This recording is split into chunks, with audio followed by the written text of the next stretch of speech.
tariki 7 z'ukwezi kwa gatanu 2025, icyamamare umuntu wa mbere kuri YouTube yagize isabukuru, yujuje imyaka 27. Niwumva yuko ari uwa mbere kuri YouTube ubyumve neza kubera ko yihariye cyane. Reka dukoreshe imibare.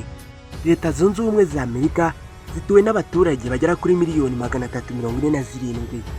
We akurikirwa na miliyoni 391 kuri YouTube ye ya mbere yitwa Mr Beast.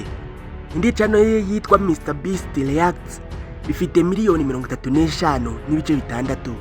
Channel ye ya gatatu ikomeye yitwa Mr Beast Gaming ifite miliyoni 47.4 by'abasubscriber. Indi channel ye ya kane yitwa Mr Beast Shorts ifite abayikurikira bagera kuri miliyoni 49.9. Afite kandi indi channel ikomeye ya gatanu yitwa Beast Philanthropy ifite abasabu bagera kuri miliyoni 27.8. Bose hamwe yabakurikirwa n'abantu barenga miliyoni 551.7. Ibaze uyu muntu kuri YouTube ntagasanzwe. Impamvu adasanzwe nuko bamwe no kugira ngo buzuze abantu 1000 biba ari ibintu bigoranye cyane, bisaba no kwishyura kugira ngo babashe kugera ku bantu 1000 gusa. Ariko Mr Beast mwumvisha abafite gusa na Mr Beast n'ubundi nawe yarabyishyuye. YouTube yayeguriye ubuzima bwe kandi ayegurira amafaranga yose yakoreye, none dore umusaruro afite. Mr Beast yarenze ikigero cy'ibitekerezo cy'ibyo umuntu ashobora gukora kuri YouTube. Mr Beast ashobora gushora miliyoni 500,000 z'amadolari ya Leta Zunze Ubumwe za Amerika kuri video ye imwe kandi atazayinjiza. Mr Beast ashobora kwinjiza miliyari 988 na miliyoni 800 z'amafaranga y'u Rwanda buri mwaka. Mr Beast kugira ngo abe yakwamamariza muri video ye bigusaba hagati ya miliyoni 2.5 na miliyoni 3 z'amadolari ya Leta Zunze Ubumwe za Amerika. Uyu munsi idolari rya Leta Zunze Ubumwe za Amerika rigeze ku 400 arenga y'amafaranga y'u Rwanda. Bivuze ko uyu mugabo ashobora kuguca ari hejuru ya miliyari 3 z'amafaranga y'u Rwanda kugira ngo akwamamarize muri video akora. Uyu mugabo Mr Beast ari mu bagabo bakora thumbnail za YouTube zihenze cyane. Thumbnail ni ya foto bashyira kuri video kugira ngo igukururire kuyireba. Mr Beast ashobora gukora thumbnail zigera kuri 20, ashobora kuzitakazaho arenga miliyoni 14 z'amafaranga y'u Rwanda. Niyo mpamvu bamwe iyo bavuze Mr Beast bamwe bahita bumva YouTube, abandi bavuga YouTube, abandi bagahita bumva Mr Beast. Beast ni inyamaswa koko ateye ubwoba. Mr Beast guhera ku myaka ye 13 yatangiye kurota YouTube.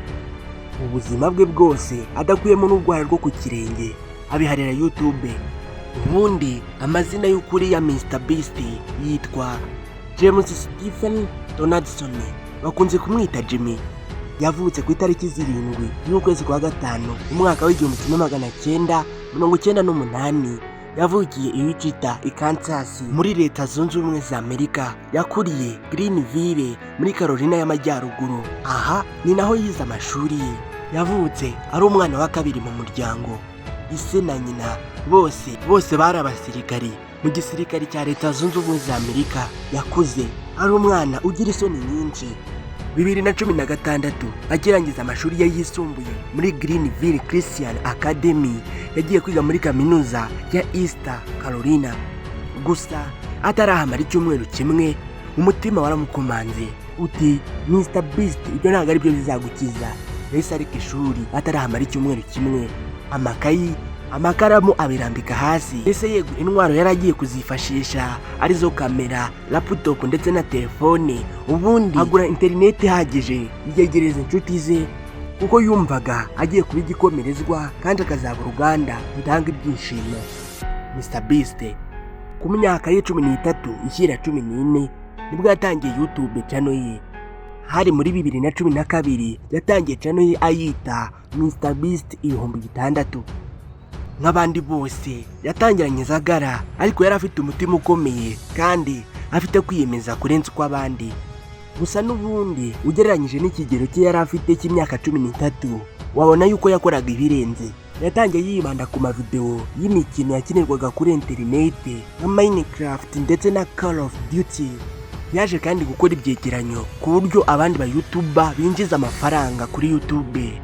Muri 2015 ubwo yaragize imyaka 16 nibwo yatangiye urukurikirane rw'amavideo atandukanye yise Worst Intros. Hano yabaga asobanura kandi anasesengura intangiriro z'amavideo y'abandi bantu bo kuri YouTube. Muri 2017 noneho yatangiye kwigarurira imitima y'abantu ku isi yose. Yatangiye kujya yibanda ku bikorwa bidasanzwe, mbega bisaba kwihangana, nkaho yigeze kubara akageza ku 100,000. Ni ibintu bitoroshye cyane ariko yarabikoze. Akibikora byari bigiye gufungura gate nini cyane ku bafana bari bagiye gukunda ibikorwa bye. Ibi kandi nibyo byamuhaye igitekerezo cy'uko yatangiza amarushanwa asaba kwihangana. Aya mavideo yarayakoze kandi arakundwa cyane. Hari nk'iyo yise Last to Leave Circle, uwanyuma mu kuva mu ruziga. N'iyi video yonyine yarebwe na miliyoni 700, gusa nayo yatwaye agera kuri miliyoni 500,000 y'amadolari ya Leta Zunze Ubumwe za Amerika. Biba bigoranye cyane kuri video imwe kuba yayagaruza, ariko we icyo yubaka ni icyizere kandi n'ejo hazaza. Mr Beast yemera gutera intambwe ndende uyu munsi kugira ngo azabashe kwihuta ejo hazaza. Mr Beast yafashe imyaka myinshi yiga YouTube algorithm, cyangwa se uburyo video ze zarebwa zikarebwa n'abantu benshi kuri YouTube. Mr Beast yabanje kubaka icyizere mu bantu mbere yo gukorera amafaranga. None ubu niwe abisi bose bahanze amaso ku rubuga rwa YouTube. Afite amafaranga menshi cyane yakuye muri YouTube. Gusa Mr Beast ntabwo yashoye kuri YouTube gusa, ahubwo yagiye anashora ahantu hatandukanye, cyane cyane mu nganda z'ibiribwa. Afite uruganda rwa fast food rwitwa Mr Beast Burger yafunguye muri 2021. Muri 2022 kandi nabwo yatangije uruganda rwa fast food rwitwa Mr Beast Feastable Chocolate. Ni uruganda rukora shokora zo kurya. Ubundi mbere ya 2023 yaragihanganye n'abandi bamucagaho abacaho gutyo. Gusa uyu mwaka noneho yemeje isi yose yuko ari uyoboye kuri YouTube. Nibwo yatangiye kuba uwa mbere kuri YouTube. None n'uyu munsi niwe wa mbere kuri YouTube. Mr Beast ntago ari abo kuri YouTube bamwirahira gusa, ahubwo yaba inshuti ze ndetse n'abandi agenda afasha baramwirahira. Nubwo afite ibikorwa byinshi bifasha abantu, hari abantu benshi yubakiye amazu, abandi akabafasha mu buryo bugiye butandukanye.